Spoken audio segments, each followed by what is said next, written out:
Okay ji, after spur gear and bevel gear, now it is done for the helical gearing system, which is also sort of similar to the other two systems discussed before. इसमें सिर्फ कुछ चीज़ें add up हो रही होंगी, जैसे कि आप यहाँ देख सकते हैं, that is normal pressure angle, that is tangential pressure angle, और आपके पास ये जो साई है that is basically the helix angle, ठीक है, जो कि हमारे पास जो है हम यूज़ कर रहे होंगे, जो आगे हम एग्जांपल करने जा रहे हैं उसमें भी जो है इसकी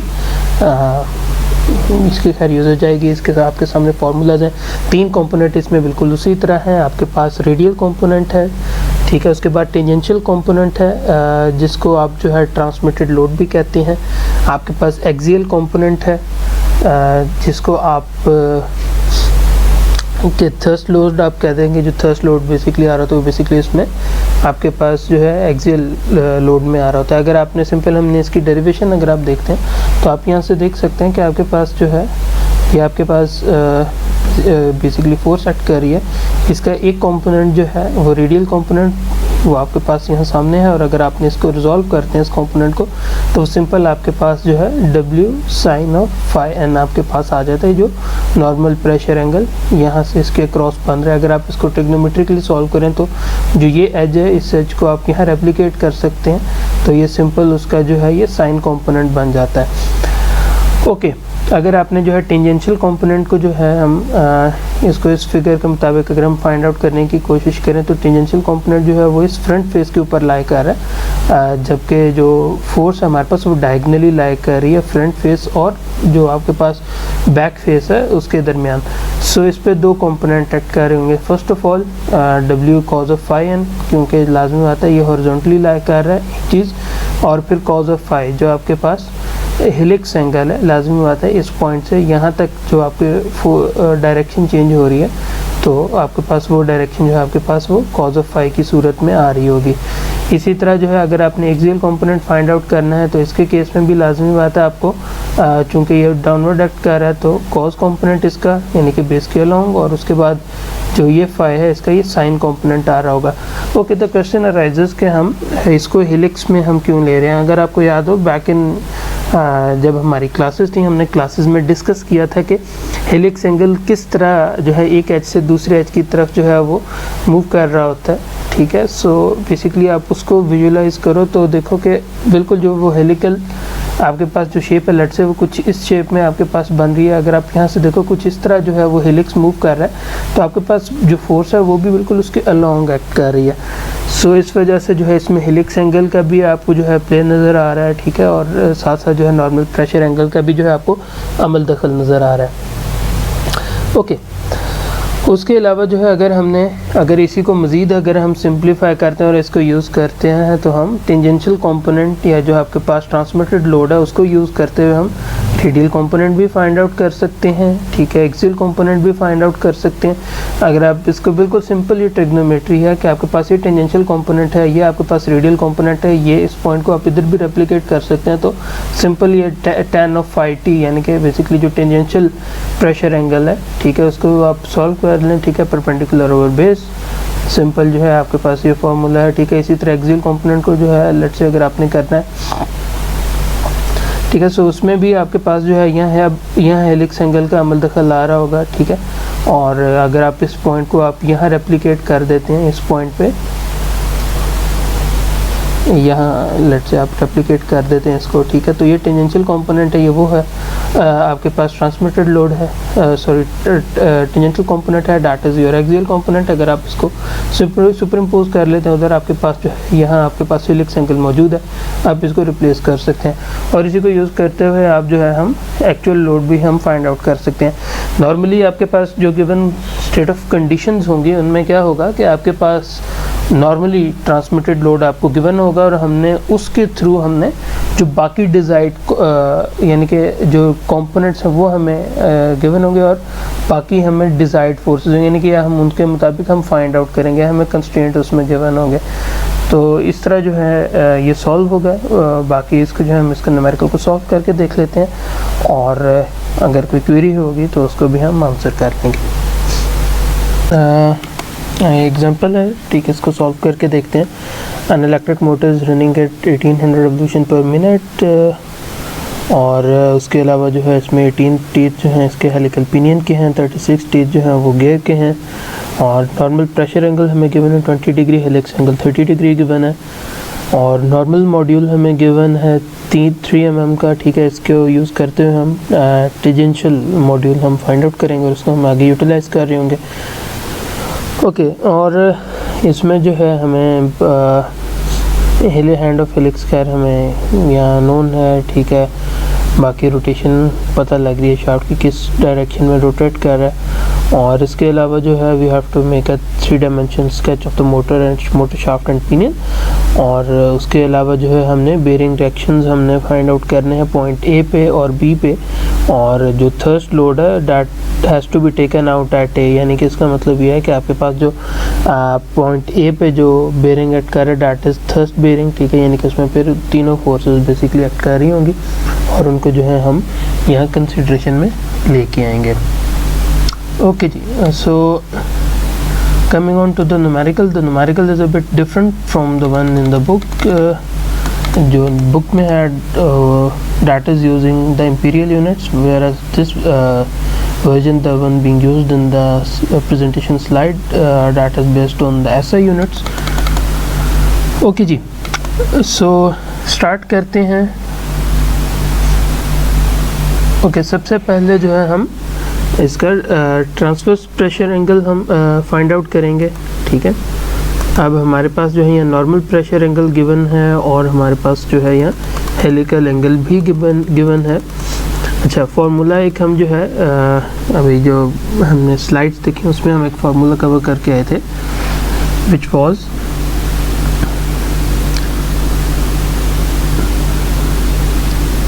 okay phi of t is equal to tan of phi n divided by cos of psi। हमारे पास phi n जो है वो हमें यहाँ गिवन है नॉर्मल प्रेशर एंगल जो कि 20 डिग्री है, उसके अलावा जो psi है वो 30 डिग्री है, तो हम यहाँ से लिख सकते हैं कि that would be ओके, यहाँ tan भी आएगा। Now it's all right now. Okay जी, सिंपल इसको फाइंड आउट करते हैं। That would be tan inverse, यहाँ आपके पास tan of 20 divided by cos of 30। जब आप इसे सॉल्व करेंगे आपके पास एंगल आएगा 22.8 डिग्रीज। सो जब हम इसको फाइंड आउट कर लेते हैं उसके बाद जो है अब हम नेक्स्ट स्टेप की तरफ आ जाते हैं, जहाँ हमने टेंजेंशियल मॉड्यूल फाइंड आउट करेंगे, पिच डायमीटर फाइंड आउट करेंगे, pitch line velocity find out करेंगे, जिसको यूज़ करते हुए इंटर्न हम रिएक्शन और बाकी जो अननोन फोर्सेस हैं उनको हम फाइंड आउट कर सकते हैं। सो अगर आपने जो है टेंजेंशियल मॉड्यूल फाइंड आउट करना है, ठीक है, सो दैट वुड बी सिंपली आपके पास जो नॉर्मल मॉड्यूल है जो कि हमें 3 mm गिवन था, ठीक है, उसको आप डिवाइड कर देंगे। आपके पास जो हेलिकल एंगल है यानी कि 3/cos ऑफ 30 डिग्रीज, जब इसको सॉल्व करते हैं that come out to be 3.46 millimetres. Okay, जब हमारे पास ये टेंजेंशियल मॉड्यूल आ जाएगी, इसको हम यूज़ करेंगे पिच डायमीटर फाइंड आउट करने में, और पिच डायमीटर फाइंड आउट करने के लिए जो पिनियन के बेसिकली उसके साथ इंटरेक्ट करेगा तो हम पिनियन वाली साइड से हम इसको फाइंड आउट कर रहे होंगे। सो ओके, इसकी एक और वजह भी है कि अगर आप ये देखें जो पॉइंट ए और बी है वो बेसिकली इस पिनियन के साथ लाई कर रहे हैं, तो इस वजह से हमारे पास जो मेन एरिया ऑफ कंसर्न है that is the pinion. So हम यहाँ लिख सकते हैं, we can write it down as कि आपके पास जो पिच डायमीटर है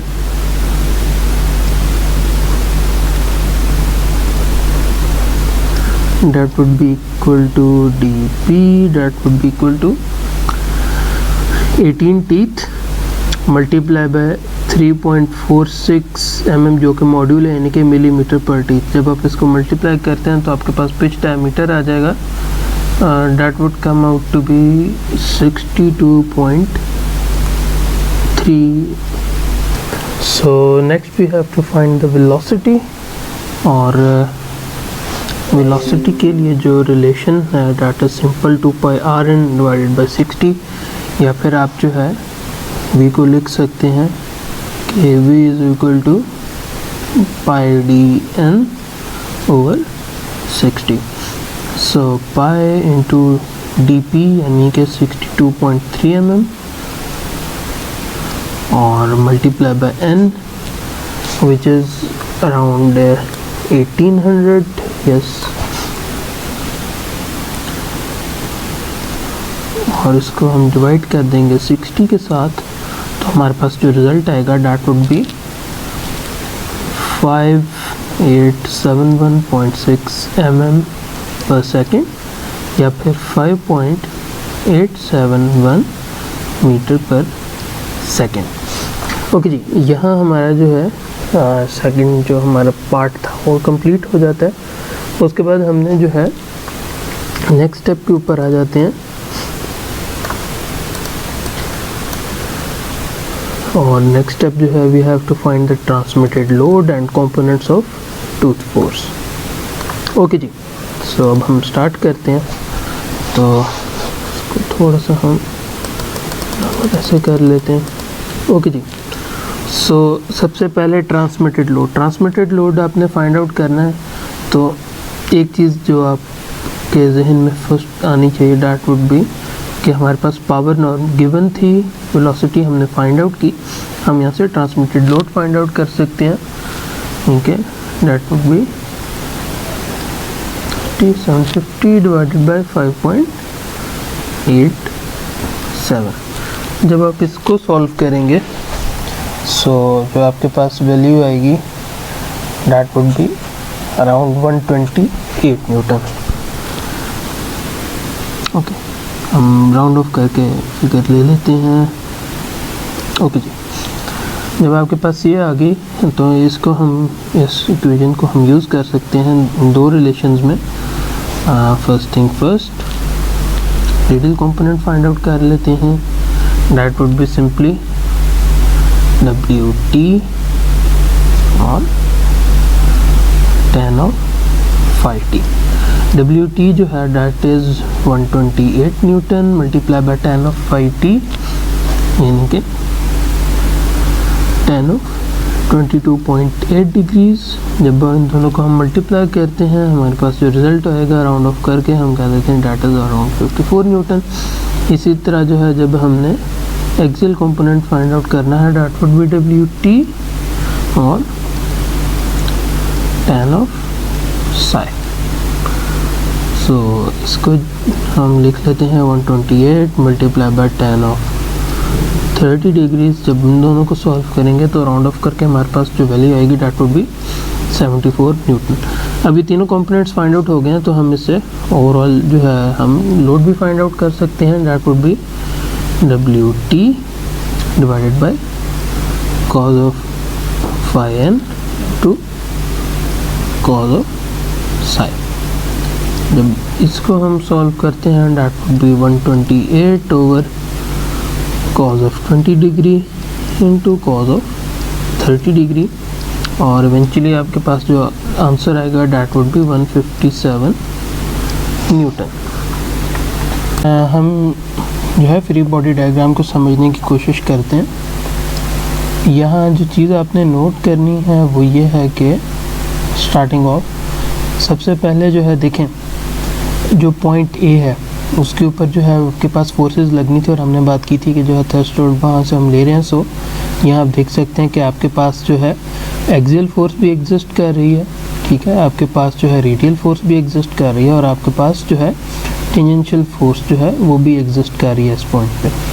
इसी तरह फिर जो है इस पॉइंट ए से लेके हम 250 mm ट्रैवल करते हैं, और 250 mm ट्रैवल करने के बाद जो है हम देखते हैं कि पॉइंट बेरिंग बी है, और बेरिंग बी जो है वो थ्रस्ट लोड जो है उसको जो है एंटरटेन नहीं कर रहा है, जिसकी वजह से आप देख सकते हैं कि यहाँ थ्रस्ट लोड का कंपोनेंट जो है एग्जिस्ट नहीं करता। दरमियान में जो है आपके पास जो है काउंटर क्लॉकवाइज टॉर्क था जो कि आपको यहाँ भी आपको नज़र आ रहा है, और उसके बाद जो है हमारे पास जो है ये पिनियन गियर था। पिनियन गियर का हमने पिच सर्कल फाइंड आउट किया था, हमने डिस्कस किया था जब हमने गियर का नोमेनक्लेचर डिस्कस किया था कि आपके पास जो भी फोर्सेस एक्ट हैं जब गियर मैशअप होता है बेसिकली वो इमेजिनरी सर्कल जो बेसिकली जो दोनों पॉइंट्स दोनों गियर से इंटरसेक्ट हो रहा है that is pitch circle. So pitch circle तक जो है हमने अभी इसका डाया फाइंड आउट किया, तो ये फोर्सेस भी बेसिकली उस पिच सर्कल की पीक पॉइंट पे एक्ट कर रही होंगी। देखें अगर लेट से आपके पास ये पिच सर्कल है और आपके पास जो है ये पॉइंट है, यहाँ से ये डिस्टेंस r या फिर आप इसे कह सकते हैं कि d/2 इस पॉइंट पे जाके ये फोर्सेस एक्ट कर रही होंगी। तो अगर आप ये जो गियर है अगर आप ये देखें कि लेट से आप एज्यूम करेंगे इसका फ्रंट फेस है और ये इसका सेंटर है जो कि बेसिकली यहाँ शाफ्ट जो आपके पास यहाँ है और शाफ्ट आपके पास ये इस पॉइंट पे है, so that is the distance r या फिर d/2। सो आप देख सकते हैं कि इस पॉइंट से 75 mm के डिस्टेंस पे और d/2 अब जाके आप यहाँ देख सकते हैं कि आपके पास ये तीन फोर्सेस आ रही हैं। ये तीनों फोर्सेस जो हैं ये बेसिकली जो हमारे पास ट्रांसमिटेड लोड और जो वर्क डन और उसकी वजह से जो हमारे पास फोर्सेस हैं, ठीक है, तो ये हमारे पास जो है ये तीनों फोर्सेस हैं। ओके जी, सो यहाँ तक जो है हमने कर लिया है और अब हम जो है इसके नेक्स्ट पार्ट की तरफ चलते हैं। सो हमारे पास जो है ये ड्रग फ्री बॉडी डायग्राम थी जो भी हमने डिस्कस की। इसके बाद हम क्या करते हैं कि हम यहाँ क्या करते हैं कि जी समेशन ऑफ फोर्सेस। अभी ये देखिए कि हमारे पास जो एक्स एक्सिस में हमारे पास जो एक्सियल फोर्सेस लगी हैं सिर्फ दो पे लगी हैं, तो हम यहाँ सिंपली लिख सकते हैं कि summation of forces acting in X direction is equal to 0। इसका मतलब है कि आपके पास जो F of X A minus W A is equal to 0, क्योंकि दोनों की डायरेक्शन अपोजिट है। सो हम यहाँ कह सकते हैं कि F of A X is equal to W A is equal to 74 newton. Okay जी, ये तो हो गया एक का। उसके बाद हम क्या करते हैं, हम आ जाते हैं मोमेंट्स पे और हम मोमेंट ले लेते हैं, ठीक है जी, मोमेंट एट पॉइंट ए और अक्रॉस z एक्सेस।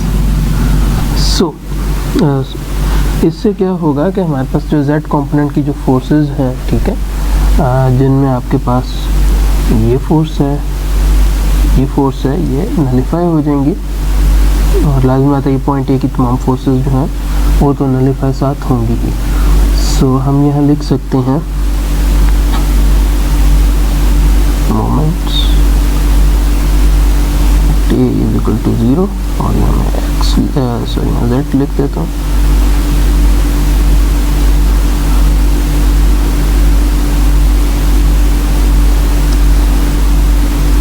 ओके, जो पहला पॉइंट आएगा that is at F by B और डिस्टेंस हमें यहाँ गिवन है 250 mm। हम यहाँ लिख देंगे कि 250 multiply by F by B. Okay, उसके बाद जो है यहाँ माइनस होगा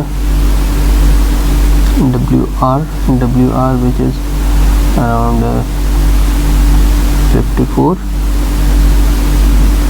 और डिस्टेंस ये हो जाएगा 250 प्लस 75 यानी कि 325 plus W A which is 74 Newton. So 74 multiply by d/2 यानी कि 62.3 डिवाइडेड बाय 2।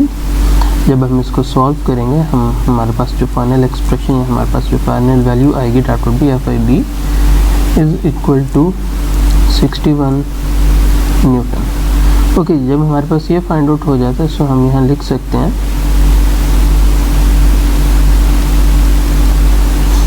कि ये summation of forces acting in y direction is equal to 0।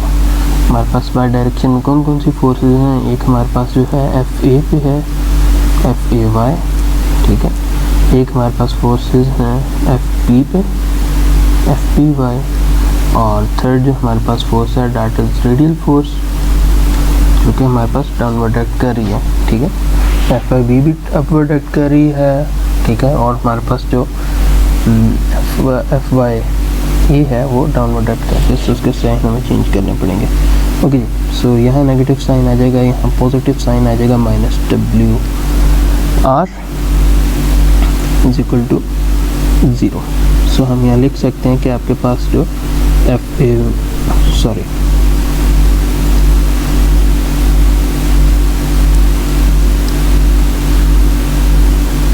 A Y है, that would be equal to simply F B Y minus W R, यानी कि around 61 minus 54 is equal to 7 newton. इसका मतलब है कि जो हमने इनिशियली डायरेक्शन हमने सपोज की थी वो डायरेक्शन जो है उसको जो है उसके मुताबिक जो है ये बिल्कुल कंप्लाइंस है, ठीक है, तो कुछ चेंज नहीं हो रहा। सो ओके, अब हम आ जाते हैं नेक्स्ट स्टेप की तरफ। और नेक्स्ट स्टेप अब हमने क्या करना है कि हमने अब चूँकि देखें अराउंड जेड एक्सिस हमने जब मोमेंट हमने लिया है पॉइंट ए, सो हम इवेंचुअली वाई एक्सिस के जो पैरामीटर्स हैं हम उनको अननोन है उनको इवेंचुअली हम फाइंड आउट कर सके थे। अब हम क्या करेंगे कि अराउंड जेड एक्सिस के बाद हम वाई एक्सिस के अराउंड जो है मोमेंट इसे ज़ीरो करते हैं, ठीक है। सो हमारे पास जो है सिर्फ दो एक कंपोनेंट बचेंगे और इसको हम जो है इसको अंडरस्टैंड करने की भी कोशिश करते हैं। ओके, इसको हम ले जाते हैं नीचे जहाँ हमने इसको बेसिकली सॉल्व करना है।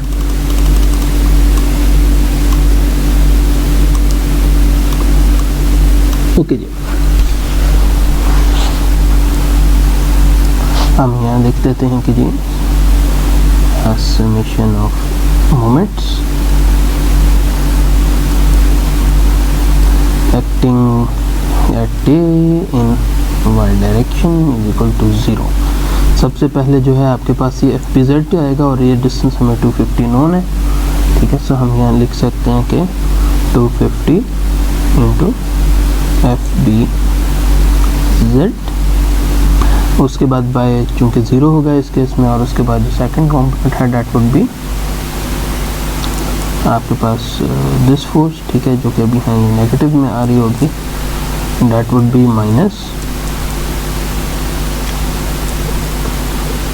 325 जो कि डिस्टेंस है, मोमेंट आर्म है, मल्टीप्लाई बाय 128 जो कि आपके पास टेंजेंशियल फोर्स है, इज इक्वल टू 0। ओके, तो क्वेश्चन अराइजेस कि आपके पास जो है ये एक्सियल फोर्स क्यों नहीं आ रही, ठीक है। इसको अंडरस्टैंड करने की कोशिश ऐसे करें कि हमारे पास जो है लेट्स से हमारे पास एक ये क्यूब है और ये क्यूब बना लेते हैं, ठीक है।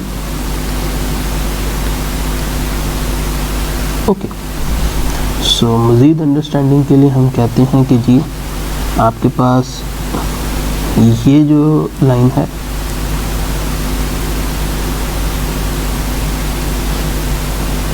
Okay, I'll have to raise I think।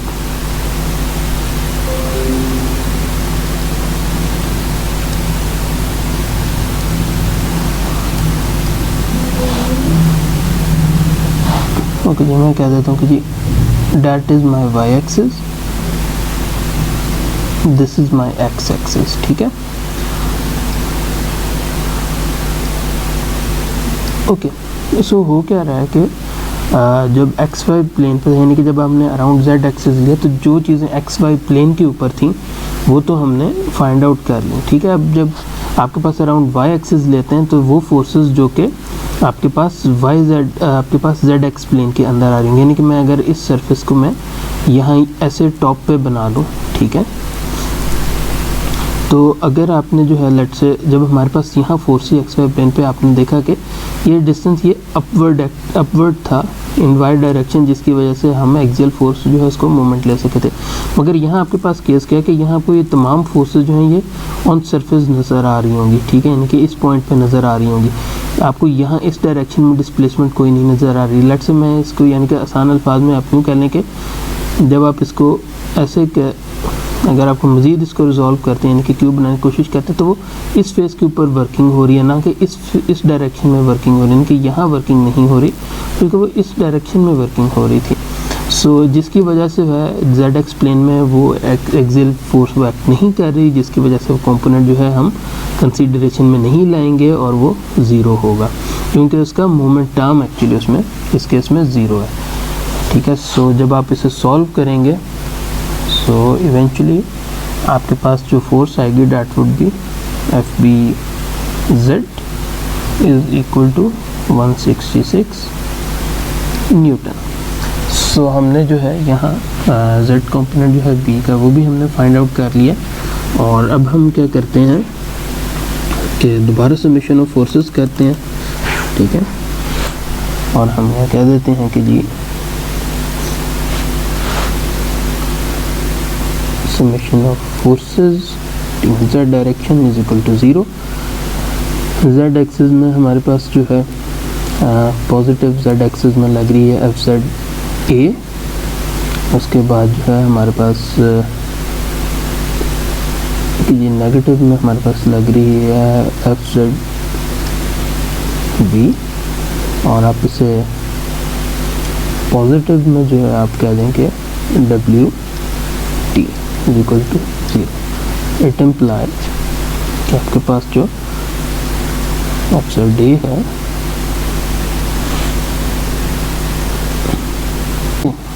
so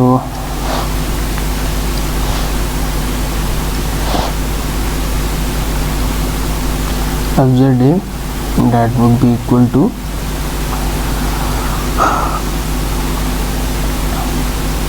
FZB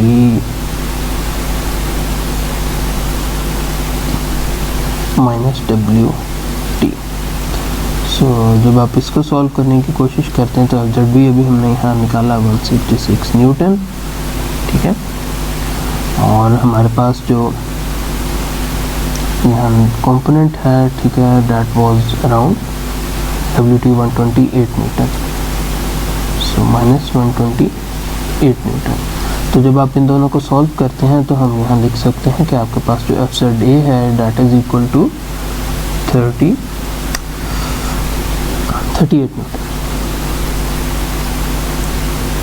सो यहाँ जो है हमने अब ये फोर्सेस निकाल ली हैं, ठीक है। और इसी को हम यूज़ करते हैं और हम यहाँ से ये टॉर्क भी फाइंड आउट करने की कोशिश करेंगे। अब चूँकि हमारे पास जो है ट्रांसमिटेड लोड हमारे पास मौजूद है, ठीक है, हमारे पास वो हमारे पास पिच रेडियस मौजूद है। सो हम इसको यूटिलाइज़ करेंगे और हम यहाँ लिख सकते हैं कि टॉर्क इज इक्वल टू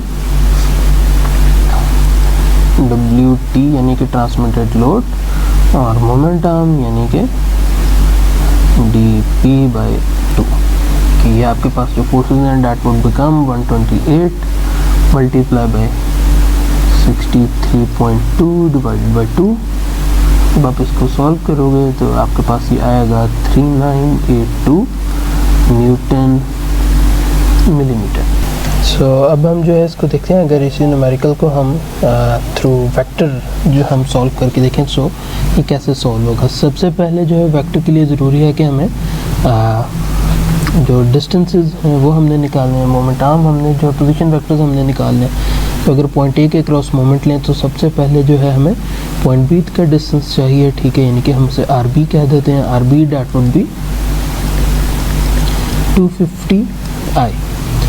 और इसी तरह जो है अगर आपने पोजीशन वेक्टर सी का निकालना है डैट वुड बी 325i यानी कि 250 प्लस 75 और यहाँ प्लस करेंगे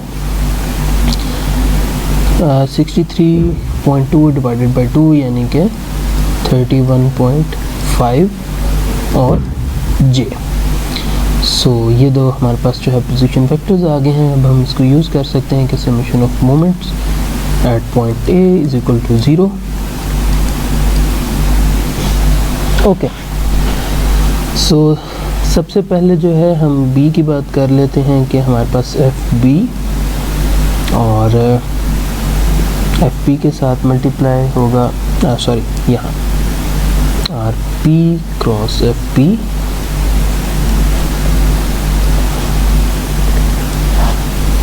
और इसके बाद जो है यहाँ ये प्लस कर देते हैं फिर vector plus R C cross F C, नहीं यहाँ डब्ल्यू हो गई,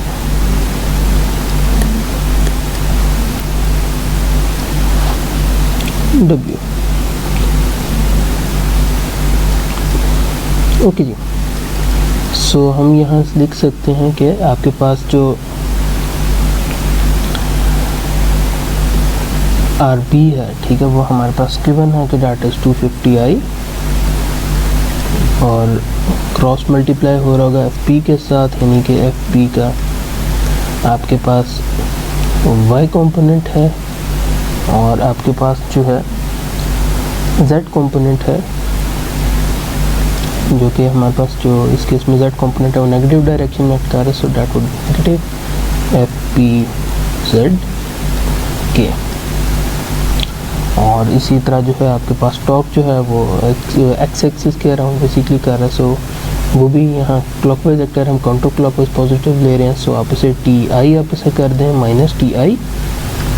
और उसके बाद जो है हमने प्लस करना है RC जो कि हमें यहाँ गिवन है 325 प्लस 31.5, यहाँ J और इसके साथ I और क्रॉस मल्टीप्लाई हो रहा होगा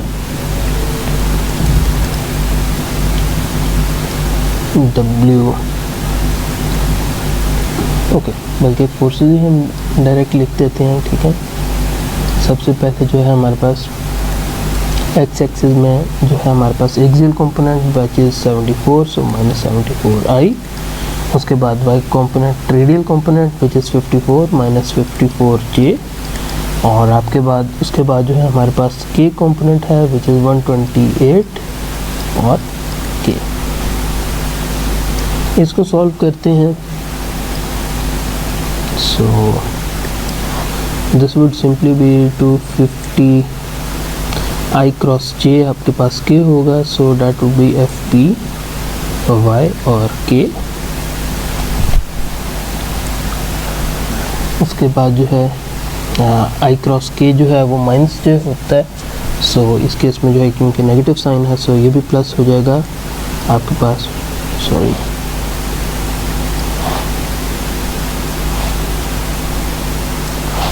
प्लस 250 FPZ और J -TI as it is plus okay.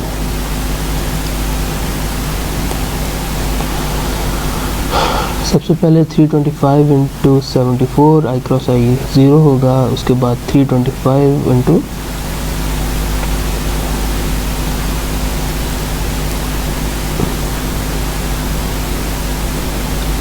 Okay सबसे पहले जो है हम 325 को मल्टीप्लाई करेंगे 74 के साथ, ठीक है, 0 हो जाएगा।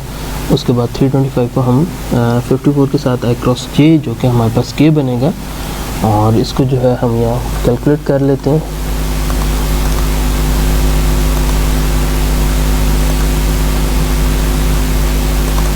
Okay, so that would B 54 multiply by 325 17550। और यहाँ आपके पास जो है ये I क्रॉस J है K होगा, so that would be negative. सो हम यहाँ लिख सकते हैं -17550 K। ओके, उसके बाद जो है आपके पास यहाँ 325 और 125 K, यानी कि ये नेगेटिव में आएगा, इसको मल्टीप्लाई करेंगे, डैट वुड बी 41600 J। और उसके बाद जो है इस टर्म को हम मल्टीप्लाई करते हैं जो कि J क्रॉस I है, J क्रॉस I जो आपके पास K बनता है। और चूंकि ये जो है आपके पास ये नेगेटिव साइन है, ठीक है, सो एंड पे पॉजिटिव हो जाएगा, सो that would B 74 multiply by 31.5 2331। सो यहाँ हम लिख सकते हैं प्लस 2331 K। और इसके अलावा जो है हमारे पास जो J क्रॉस J 0 हो जाएगा और J क्रॉस K हमारे पास होगा जे क्रॉस के जो है हमारे पास वो आई बनेगा। सो that would B 31.5 multiply by 128 which is 4032। सो हम यहाँ लिख सकते हैं प्लस 4032 आई।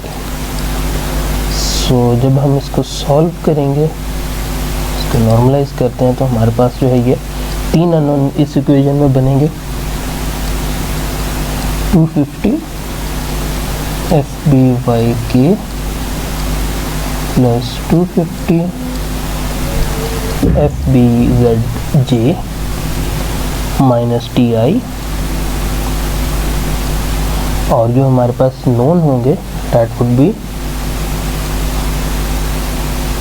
इसको इक्वल टू 0 कर देते हैं।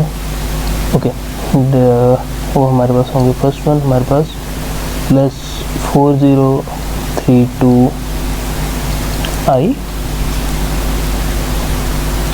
और उसके बाद जो है हमारे पास जो सेकंड इन लाइन है वो J है, जो कि माइनस 41600 J, और इसी तरह जो है थर्ड वन है जो कि हमारे पास 17550 माइनस 2331 15219। सो हम ये लिख सकते हैं माइनस 15219 के, इसकी जरूरत नहीं है। ओके, ये हमारे पास आ गया। अब हमने क्या करना है, अब हमने सिंपली, हमारे पास ये सिंपल नोन है, हम यहाँ इसको फाइंड आउट कर सकते हैं। हम कह सकते हैं from above equation TI is equal to, क्योंकि माइनस TI और 4032 I is equal to 4032 I. ठीक है, इसमें से आपको जो है ये क्योंकि ये जो वैल्यू है ये आपके पास होगी न्यूटन मिलीमीटर में। सो इसको जब आप कहना कि आप कन्वर्ट कर दें, न्यूटन मीटर में कन्वर्ट कर दें, या फिर आप इसे लिख सकते हैं कि ये 4.03 किलो न्यूटन मिलीमीटर है। ठीक है, आप इस फिर कैसे लिखते हैं एक चीज़। उसके बाद जो है जो सेकंड कंपोनेंट है हमारे पास यहाँ अननोन है। ठीक है, दैट इज़ FBY, और यहाँ हमारे पास जो K में कंपोनेंट है दैट इज़ माइनस 15219, जो कि उधर जाके आपके पास 15219 हो जाएगा। डिवाइड करेंगे 250 के साथ, आपके पास जो रिज़ल्ट बचेगा that would be, Y component को जब हम करेंगे वो 61 न्यूटन आएगा। ठीक है, कि यहाँ भी K होगा, ये भी K होगा, ये कैंसिल आउट हो जाएंगे। इसी तरह जो है जो आपके पास FBZ है, जो कि J कंपोनेंट जो कि 41600 था, सो that would B 41600J divide by 250 और साथ J, यानी जब कैंसिल आउट होंगे तो आपके पास जो फाइनल रिजल्ट होगा that would B 166 Newton. Okay, जब आपके पास ये आ जाता है, सो हमारे पास अब जो अननोन है, ठीक है, वो हमारे पास बच गया आपके पास पॉइंट A। ठीक है, और पॉइंट A के लिए जो है हम यहाँ लिख सकते हैं कि FA इज इक्वल टू, यानी कि summation of forces equal to 0, लिख सकते हैं कि FA plus FB plus W is equal to 0, या फिर FA is equal to minus FB minus W। आप इसको मज़ीद जो है या फिर अगर हम इसे इसका सिंपल इसका रिजल्ट लिख लेते हैं, जो फाइनल रिजल्ट आपके पास आएगा that would B 74I minus 7J plus 38K, और लाजमत इसके यूनिट्स हैं न्यूटन। सो इस तरह जो है हमारे न्यूमेरिकल कंप्लीट होता है।